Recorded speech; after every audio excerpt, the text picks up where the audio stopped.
leluhur kita memberikan warisan. Garis bawah, warisan. Nah, warisan itu yang diturunkan adalah warisan yang baik. Apabila leluhur kita memberikan warisan yang baik kepada anak cucu keturunannya untuk generasi selanjutnya, wajib anak cucu keturunannya memelihara warisan tersebut. Ini kan begitu prinsipnya dalam hidup ya. Nah, NKRI Indonesia itu adalah bentuk dari warisan para pejuang leluhur-leluhur kita semua. Bayangkan seolah-olah kakek buyut kita memberikan warisan berupa negara yang indah ini, persatuan yang kokoh, demikian pula di dalamnya majemuk, banyak bahasa, banyak budaya, tapi semuanya bersama-sama mengejar mimpi yang sama. Apabila warisan tersebut dihianati, sebaiknya dicoret dari kakak, karena yang menjaganya pun banyak. Lebih banyak yang ingin menjaga warisan tersebut ketimbang yang ingin mengobok-ngobok warisan itu. Nah, coret saja dari kakak orang-orang itu, karena orang-orang itu sama juga ingkar, mengingkari warisan yang diberikan oleh para leluhurnya. Orang macam ini ya, itu kufur nikmat. Orang yang kufur nikmat jangan dikasih nikmat lagi, karena biar bagaimanapun itu akan dirusak, akan dihancurkan. Itu poin terkait dengan NKRI. Jadi kalau sama-sama cinta dengan NKRI, ya cintailah identitasnya, cintailah budayanya. Kalau yang buruk-buruk ya disingkirkan pelan-pelan, tapi kan itu juga ada prosedurnya, nggak serta-merta. Jadi orang-orang, kembali lagi, yang ingin merubah Pancasila sudah pasti bukan orang Indonesia, karena identitasnya bukan orang Indonesia. Maka dari itu tidak suka dengan warisan yang diturunkan. Nah, betul yang tadi saya bilang, coret saja dari kakak. Kaitannya dengan jadi gini, ide-ide untuk merusak Pancasila itu pasti dari luar. Itu kerjaan orang luar itu. Dan hari ini kita mengetahui contohnya. Nah iya, dan hari ini kita sudah mendeteksi siapa orang-orang dalam tanda kutip luar itu. Ya orang-orang yang ingin mengganti Pancasila, yang ingin merubah identitas bangsa, yang ingin mensabotase sejarah bangsa. Itu adalah orang-orang yang ingkar dan kufur terhadap apa yang diberikan oleh leluhur. Makam-makam palsu dijadikan alat untuk di masa depan merubah identitas bangsa kita. Itu ancaman serius itu. Bukan bercanda, bukan main-main. Kehilangan identitas sama juga kehilangan jati diri. Kehilangan jati diri artinya kita tidak tahu apa-apa lagi. Bung Karno pernah mengatakan, jas merah, jangan lupakan sejarah. Lah, generasi sekarang mau dihilangkan sejarahnya, lalu diam kita. Apakah kita bodoh gitu? Otaknya nggak jalan? Orang yang benar, orang yang waras, orang yang cinta pasti akan bereaksi. Pasti itu. Hanya orang yang tidak waras lah yang tidak akan bereaksi dan bahkan mendukung. Dan saya tegaskan, itu bukan orang Indonesia namanya. Nah, kelompok ini juga sebetulnya ingin merubah tatanan agama yang betul. Orang-orang ini, kelompok ini ingin mensabotase realita genetika. Saya jelaskan, dari aspek genetika, keturunan Sayyidina Ali harus satu haplogrup dengan Sayyidina Ali. Itu sudah dasar sekali. Itu sudah prinsip. Maka mustahil apabila Sayyidina Ali punya keturunan garis lurus laki-laki, tapi beda-beda haplogrup. Anda tanya sama profesor manapun di belahan dunia manapun, jawabannya pasti sama. Seorang laki-laki apabila dia punya keturunan laki-laki yang berlanjut ke generasi-generasi selanjutnya yang laki-laki juga, pasti punya haplogrup yang sama dengan moyangnya. Itu pasti itu. Tapi coba lihat apa yang dibuat sama Habib-Habib ini. Mereka menginginkan, ya, keturunan Sayyidina Ali itu haplogrupnya bercabang-cabang, bermacam-macam. Haplogrup G, haplogrup L, haplogrup R, semua pengen dimasukin jadi keturunan laki-laki Sayyidina Ali. Ini konsekuensinya tahu atau tidak? Konsekuensinya ini artinya sama dengan menuduh Sayyidah Fatimah Az-Zahra kawin-mawin dengan orang lain yang beda haplogrup. Nanti Sayyidah Fatimah kawin sama yang haplogrupnya G, anaknya G. Sayyidah Fatimah nikah dengan orang yang berhaplogrup L, ya anak laki-lakinya pasti L. Begitupun juga dengan R. Ini tujuan keji, jahat, zolim. Kalau nggak buru-buru tobat, siap-siap nanti ditobatkan.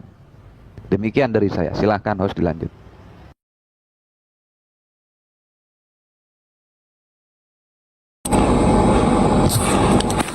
Terima kasih Kang Haplo, luar biasa ya, sangat jelas sekali.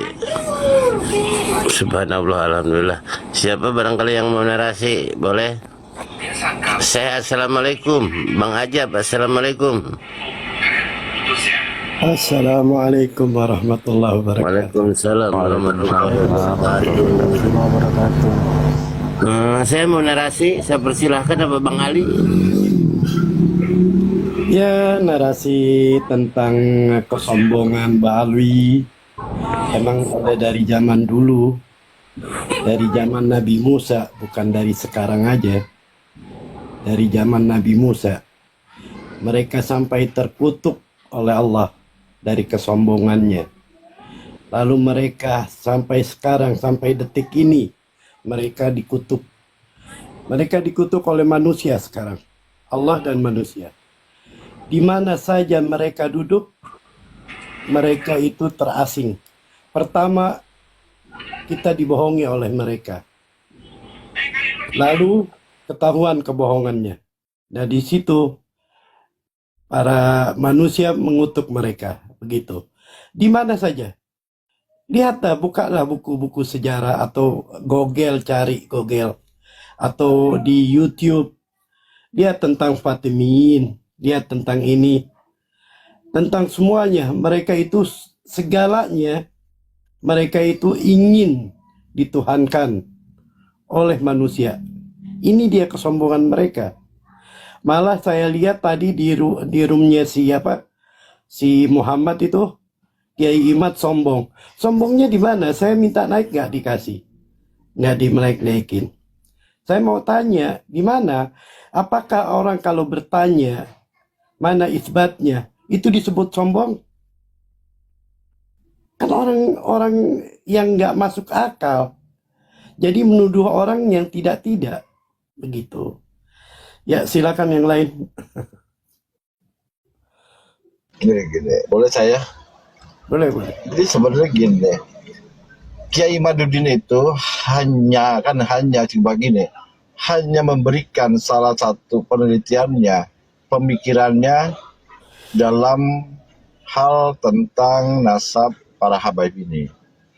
Ternyata nasabnya pada saat diteliti banyak yang tidak sesuai, gitu, dan akhirnya dipertanyakan. Hanya memberikan satu pandangan keilmuan yang berbeda, yang selama ini diyakini, kan gitu. Seharusnya yang para habib ini gak usah marah, karena ini kan hasanah keilmuan. Seharusnya awalnya tidak usah dijegal tuh Kiai Mat. Semakin dijegalnya Kiai Mat, semakin masyhurnya keilmuannya Kiai Imaduddin tentang perihal nasab ini. Disinilah salah langkah para habaib ini pada saat dia marah karena tidak sepakat dengan penelitian Kiai Mat. Nah, pada saat dia marah itu berarti kan ada sesuatu. Nah, sesuatu ini apa loh? Kalau memang dia menjunjung tinggi keilmuan harus tidak usah marah. Tapi karena dia marah dan menjegal, melakukan persekusi pada awalnya, nah berarti kan ada sesuatu. Nah, sesuatu ini kita bisa ketahui, berarti mereka ini takut kehilangan yang mereka sudah nikmati berpuluh-puluh tahun selama ini. Nah, itu jelas kok semuanya bagi kita yang mau berpikir. Tetapi kalau yang orang nggak mau berpikir, oh pasti, oh nggak bener tuh Kiai Mat. Oh kayak Mat tuh PKI ya. Itu orang yang nggak mau berpikir. Orang yang terkekang. Seperti katak dalam tempurung. Jatuhnya imanin saja. Nah, karena ajaran Islam itu bukan imani. Ajaran Islam itu kita suruh berpikir. Baru kita imani. Kalau seperti itu, ya sama aja seperti yang sebelah. Ya lanjut, monggo. Mau HP. Terima kasih Abang Coba narasi kita mau Bang Ajab tuh kasih narasi Bang Ajab. kita pengen Ajab. dengar azab kubur buat Silakan. Mukimat. Ayo Bang Ajab, azab silakan, kubur buat Mukimat. silakan. Silakan.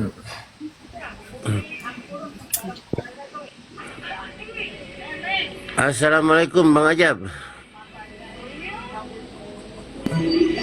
Imanin aja.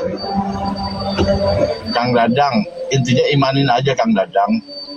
Bang Ajab. Kalau nggak ada bunyinya, saya mau nambah narasi sedikit. Ya, sekarang Monggo. saya upload, silakan saya kasih kesempatan. Bang Ajab mau bicara dia. Jadi malah turun. terkait dengan cara berpikir ya, ilmiah. Ilmiah itu begini kawan-kawan. 1 tambah 2 tambah 3 sama dengan 6. Nah, sekarang kita perhatikan. Kita bisa tahu 6 karena ada faktor-faktor yang ditampakkan. Ada angka 1, ada angka 2, ada angka 3. Dari situ kita bisa tahu angkanya hasilnya 6. Lalu seandainya 1 saja kita hilangkan, 1 angka saja, misalnya angka 2 kita hilangkan. 1 ditambah 3, apakah sama dengan 6? Ini kesimpulan yang salah. 1 ditambah 3 itu sama dengan 4, bukan lagi 6. Penarikan kesimpulan di dalam berpikir ilmiah itu seperti matematika. Datanya Hilangkan ada. tambahnya aja. Ya, datanya ada Hilangin dulu. tambahnya aja. Ya, datanya ada dulu. Dari data tersebut, kita hitung, kita kalkulasi, kita pikirkan, kita tarik kesimpulan. Nah, itulah sama dengan. Sama dengan kesimpulannya apa? Dari data yang ada. Kiai Imad sudah mencari datanya. Datanya 1, 2, 3, 4, 5. Dari data yang ada, apa kesimpulannya? Sama dengan nasab ba'alwi dipertanyakan atau tidak tersambung. Dari mana datanya? Ya itu tadi 1, 2, 3, 4, 5. Nah, yang ditunggu Kiai Imad adalah ada nggak dari pihak ba'alwi yang punya data tambahan yang sanggup merubah kesimpulan yang kemarin dimunculkan. Itu berpikir ilmiah. Jadi ketika ada orang yang berpikir ilmiah, lawannya itu adalah lawan ilmiah juga. Mana datanya untuk bisa merubah kesimpulan yang tadinya ditarik? Ini kan begitu. Lah, sekarang yang terjadi ketika ditampakkan datanya dan sudah ditarik kesimpulan dalam bentuk pertanyaan loh ya. Ending-endingnya apa? Dibilang membenci. Oh, nggak begitu kawan. Berpikir ilmiah nggak ada urusan benci. Berpikir ilmiah itu urusannya data dan fakta untuk bisa kemudian ditarik kesimpulan. Kesimpulan itu yang kita cari. Nah, maka monggo dari kawan-kawan kibin-kibin. Nggak usahlah terlalu banyak narasi A, I, U, E, O, benci PKI ini itu anu. Mana datanya? Kita verifikasi, kita validasi dulu. Data yang bisa terverifikasi dan tervalidasi akan kita masukkan ke dalam persamaan untuk dikalkulasi ulang. sehingga bisa ditarik kesimpulan. Begitu kira-kira dari saya. Silakan. Saya tambahin dikit. Jadi semalam itu si TG Terima ngebalik kasih, Bang Abdul. narasinya tuh. Jadi ngebaliknya gini si TG semalam itu. Buktikan mana data yang membatalkan. Aku langsung jawab gini ya. Jadi kalau dia itu batal itu justru karena nggak ada data. Ibarat rumus gelap itu nggak ada. Kenapa? Karena ketidakberadaan cahaya itu jadi gelap, kayak nasab Balawi. Nah, karena nggak ada datanya kan gitu. Iya. Assalamualaikum Kang Dejet. Ya, assalamualaikum. Waalaikumsalam, Bang. Sehat, Bang Dejet? Ya, alhamdulillah sehat. Ya, Menarik syukur ini tema Allah. ini ya. Itu yang saya harapkan. Silakan Bang Dejet. Silakan. Baik, saya kalau tadi itu kan ketika Bang Haplu memaparkan dari apa ya, lebih banyak ke apa metode pembuktian itu merujuk kepada DNA. Ya memang itu pada intinya itu harus ke sana gitu. Artinya sebenarnya pembuktian DNA itu hal yang paling sederhana ketimbang harus ke kutub utara, selatan ke barat cari kitab suci itu kan tidak ketemu-temu juga. Karena memang yang paling relevan itu adalah tes DNA, dan tes DNA itu adalah arahan ketimbang harus membuktikan kitab-kitab sezaman itu yang dicari di mana tentu keberadaannya gitu kan belum bisa ditemukan. Alternatif terbaiknya adalah tes DNA. Tetapi persoalannya di situ malah muncul. Ketika tes DNA itu dilakukan, mungkinkah Fatimah Zahra itu memiliki garis keturunan yang berbeda-beda? Nah, apakah hal ini harus tetap dipertahankan atau mengambil kesimpulan lain? Karena kalau ini dipertahankan, apa yang disampaikan Bang Haplu tadi ya sama saja menuduh kan gitu kan. Karena jelas orang-orang yang memahami persoalan DNA ini udah ngerti jalur paternal itu yang seperti apa. Oke, itu saya apresiasi Haplus, itu keren banget cara menjelaskannya. Nah, saya coba untuk tidak mau kalah keren dari Bang Haplu nih. Dari Mantap. pemahaman dari pemahaman yang saya pahami. Jadi begini, dulu itu saya itu juga ketika masih jadi muhibin, walaupun nggak akut-akut banget ya kan. Jadi jongos lah, bukan muhibin ya. Jadi jongos walaupun tidak akut-akut banget gitu kan, yang masih menggunakan rasionalitas untuk berpikir. Itu saya tuh dulu pernah mendengar bahwasannya ada salah satu di antara dari mereka. Jadi intinya Kang Dejet muhibin cerdas ya. Jadi muhibin cerdas, ya pinter. Ya ya, silakan. bukan jongos saya muhibin pada akhirnya kan. Lanjut. Jadi sempat diceritakan itu kan berdasarkan cerita dari mereka saja, bahwasannya memang ada salah satu catatan itu yang merujuk kepada garis keturunan itu gitu. Walaupun pada saat itu saya itu tidak memahami secara persis apa yang dimaksud dengan catatan itu yang diikat dalam kain lontar, kata itu tidak akan pernah dikeluarkan kecuali kalau ada hal-hal yang memang harus dikeluarkan, dan itu yang mengeluarkannya adalah salah satu tokohnya, salah satunya ya Rodito Alawiyah itu seperti itu aja bahasanya. Nah, cuman kita tidak usah masuk ke wilayah itu karena pernyataan itu belum tentu juga kebenarannya gitu kan. Nah, menariknya ketika persoalan polemik nasab ini mulai ditanggapi secara serius. Ya baik saya pribadi juga gitu.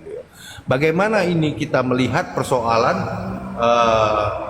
klaim lalu dibantah dengan sebuah kajian, ya memang ini ada waktu, ada proses yang awalnya tuh bagi kita sendiri, Kiai Imad itu apakah terlalu prematur mengartikan, menolak, menafikan ya kan nasab Galawi ini yang secara kita udah tahu turun temurun udah tersambung. Nah, atas dasar itu tadi kita kan orangnya yang tidak ingin, tidak suka, tidak mau yang katanya. Nah, pada akhirnya kita juga ikut melihat, membaca. Karena hal yang sangat mempengaruhi saya itu, Kiai Imad ini tidak melakukan penelitian langsung ke lapangan. Itu hal yang membuat saya itu agak sedikit ragu dengan Kiai Imad pada saat itu ya kan. Namun setelah kita baca, ya ada argumen yang juga disampaikan oleh Kiai Imad itu yang bisa saya terima. Sesuatu yang mau diteliti itu barangnya ada gitu. Nah kalau sudah dilihat, dicari barangnya itu tidak ada, untuk apa lagi diteliti? Masuk akal juga. Nah perdebatan-perdebatan itu pada akhirnya membuat saya itu mencari-cari, baik dari kitabnya, bukunya yang dikarang oleh Ba'alawi, tim Ba'alawi, seperti Rumel Abbas, Hanif Alatos, Dr. Ja'far, semuanya itu yang bisa saya konsumsi, saya baca itu hanya untuk mempersatukan pendapat pertanyaan, 12 pertanyaan dari Kiai Haji Imaduddin itu. Di antara buku-buku itu tidak semuanya tidak mewakilin gitu. Tapi ketika saya membaca dan saya beli sendiri buku itu, Keabsahan Nasab Ba'alawi Membongkar Penyimpangan Pembatalnya, yang bukunya segede gaban itu, yang 521 halaman itu, di halaman 268, kawan-kawan boleh cek itu. Itu hal yang paling menarik perhatian saya untuk saya baca gitu kan. Kenapa? Di belakangnya itu ternyata gelar-gelar.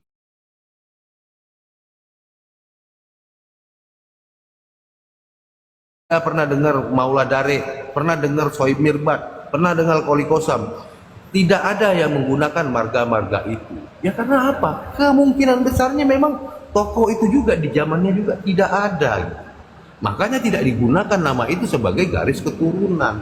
Nah oleh karena itu, dalam perspektif Bang Haplu tadi, saya sangat senang. Tapi dalam apa yang saya cari dalam sebuah literasi, memang tidak bisa menyambung sebuah riwayat itu, sekalipun lah kalau DNA itu bagi saya itu terlalu berat gitu.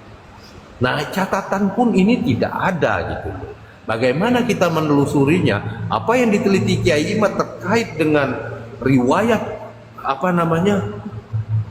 hidup mereka ini, itu memang mulainya itu dari Abdurrahman Assegaf ke atasnya itu tidak bisa lagi dibaca ya, karena apa?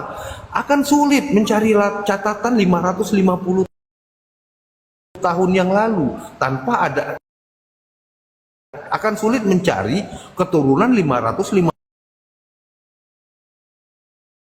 orang itu langsung jadi profesor. Dia sekolah SD dulu, SMP, SMA, kuliah S1, S2, S3, lalu nanti baru jadi profesor. Seperti itu prosesnya. Tidak ada orang hari ini itu tiba-tiba langsung jadi, oh Anda tidak boleh meneliti itu karena Anda bukan profesor dan sebagainya. Nah ini pertanyaan-pertanyaan seperti ini sering kali, acap kali disampaikan seperti tadi seorang Tegi, disuruh membuktikan, kok malah kita yang harus membuktikan. Ketika ada sesuatu tidak dianggap, buktikan kalau itu tidak dianggap. Lagi mana? Bonting aja enggak, kan begitu. Kok dia ngaku-ngaku anak saya? Kan ini kan sesuatu yang sebenarnya geli aja kita melihatnya. Jadi oleh karena itu dalam perspektif saya sepakat ya bahwasanya pembuktian itu perlu. Walaupun saya itu tidak terlalu menuntut tes DNA, tetapi paling tidak dari catatan sejarah itu juga harus bisa diyakinin sebagai pedoman. Karena apa? Dalam sebuah kaidah ilmu nasab di dalam Rosail fi Ilmi Ansab itu jelas. Cara menetapkan nasab itu menggunakan kaidah itu. Nah, coba ikutin aja kaidah itu. Tapi hari ini di halaman 268 itu saya sudah memastikan bahwasanya catatan nasab itu memang tidak ada. Seperti itu ya kawan. Terima kasih. Mantap Bang Oke, Dede. assalamualaikum, luar biasa Bang Dede. Mantap. Subhanallah, jelas lugas pokoknya untuk mencerdaskan anak bangsa. Assalamualaikum Abang Doleng. Assalamualaikum. Halo. Assalamualaikum. Waalaikumsalam warahmatullahi wabarakatuh. Nggih, Kang NKRI. Ya abangku udah denger tadi ya, Abang DJ, Abang Ali semua udah narasi. Sekarang tinggal Abang Doleng, silakan. Oh ya, terima kasih waktunya, host. Assalamualaikum warahmatullahi wabarakatuh semuanya. Salam warahmatullahi wabarakatuh. Ya mungkin saya hanya menambahkan saja, Kang host. Ya betul seperti dikatakan kawan-kawan itu. Sebetulnya kalau kita mau jujur dengan keilmuan. Kita pakai logika saja juga sudah paham sebetulnya. Karena apa? Selama 550 tahun nasab Habib Alawi ini kan tidak pernah tercatat dalam kitab-kitab nasab. Itu sebetulnya mudah, simpel kok. Karena yang selama ini ditulis oleh kelompok-kelompok Ba'alawi itu kan hanya di kisaran abad ke-9 yang dikarang oleh Ali Asy'ari. Itu sumbernya kan. Ternyata kan sebelumnya tidak ada catatan nama Ubaidillah yang dicangkokkan kepada Sayyid Ahmad bin Isa. Tidak ada. Makanya mereka ketika ditanyakan untuk menampilkan kitab sejaman, yaitu kitab abad ke-4 sampai abad ke-8, itu kan tidak mampu. Bahkan mengutus Rumel Abbas untuk mencari ke Timur Tengah. Sampai saat ini kan mana nggak ada, karena memang tidak ada catatannya dalam kitab-kitab nasab pada abad ke-4 sampai ke-8 ini. Kalau mencari ke ujung dunia sekalipun itu tidak akan menemukan. Wong barangnya nggak ada. Namanya tokoh fiktif, Ubaidillah itu. Hanya direkayasa dikarang oleh Ali Asy'ari untuk disambungkan kepada Ahmad bin Isa. Saya kira kan seperti itu. Dan dalam pertanyaan 12 pertanyaan Kimaduddin itu yang paling mendasar adalah ditantang kepada ahli sejarah yang menyebutkan bahwa apakah pernah Ahmad bin Isa itu hijrah ke Yaman. Itu kan ternyata tidak ada kitab-kitab sejarah histori perjalanan Ahmad bin Isa itu ke Yaman, itu tidak ada. Kalau memang sudah ada, logikanya kan seperti itu. Kalau memang itu nasab Habib Alawi itu dalam kitab-kitab nasab abad ke-4 sampai ke-8 itu ada, dan ahli sejarah atau buku-buku sejarah, kitab-kitab sejarah yang menyatakan Ahmad bin Isa itu pernah hijrah ke Yaman, itu mungkin sudah ditampilkan ke umum, ke halayak banyak, ke publik ditampilkan. Ya faktanya sampai saat ini hanya mempertahankan nasab bodong dengan apa? Dengan tipu-tipu mengatasnamakan ulama-ulama. Kan seperti itu selama ini. Apalagi dikaitkan dengan tes DNA. Kalau ada dari kalangan Habib Alawi yang haplogrupnya J, itu kan mungkin sudah diumumkan di dunia mungkin bahkan. Faktanya kan tidak ada, hanya pola tipu-tipu saja, mengharamkan justru tes DNA. Itu kan lucu itu. Itu karena mereka itu apa? Tidak jujur dalam bernarasi, berilmu, menyampaikan ilmu itu tidak jujur. Dan saya sayangkan itu terhadap para kiai-kiai itu yang katanya ulama itu mengatakan harus husnudon saja, itu saya kira penyesatan itu. Menyesatkan umat Islam. Bukan untuk membangun pemikiran atau mencerdaskan umat Islam. Justru itu kiai-kiai yang masih membela dengan tanpa data, itu justru menyesatkan umat Islam untuk selalu bodoh, untuk selalu menjadi budak-budak bangsa asing, saya kira. Karena tidak jujur dalam keilmuan, dalam menyampaikan narasi-narasi keilmuan. Saya kira seperti itu, Mas Munggo. Terima kasih teman-teman bisa Bang Doleng. Luar biasa ya narasinya semua. Bang Sam mau nambahin, Bang Sam? Kanlah laskar sang pemberani, membela ulama kiai pribumi, Rahwali Songo pewaris negeri. Gelora jiwa ini tak tertandingi, jangan coba-coba mengganggu negeri. Ulama kami terhina, kami pun tak terima, siap jihad jadi semboyan kita. Kami adalah laskar Sabilillah,